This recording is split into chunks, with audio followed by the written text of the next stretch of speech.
Hi friends, welcome to Kavya kitchen. ఈరోజు నేను పుదీనా చట్నీ అనేది నేను చేస్తున్నానండి. ఒక ప్యాన్లోకి ఆయిల్ తీసుకుని ఆనియన్స్, కట్ చేసిన ఆనియన్స్, 2 పచ్చిమిర్చి, 4 ఎండుమిర్చి వేసి కొద్దిగా ఉద్దిపప్పు కూడా వేసి బాగా వేయించుకోవాలి. ఇక్కడ నేను చూపిస్తున్న విధంగా ఇలా వేయించుకోవాలి. ఈ స్టేజ్లో పుదీనా ఆకులు అనేది కడిగి నేనైతే తీసుకున్నానండి. ఇలా వేసి బాగా వేయించుకోవాలి. తగినంత ఉప్పు వేసి ఒకసారి బాగా కలుపుకొని మూత పెట్టేసుకోవాలి.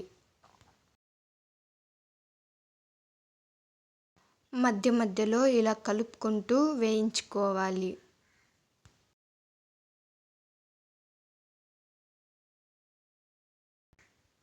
ఇప్పుడైతే ఆయిల్ అనేది పూర్తిగా పైకి అనేది వచ్చిందండి. ఇప్పుడు కొద్దిగా చింతపండు వేసి దీన్ని కూడా 1 నిమిషం పాటు కలుపుకొని దీన్ని మిక్సీ జార్లోకి తీసుకునేయాలండి.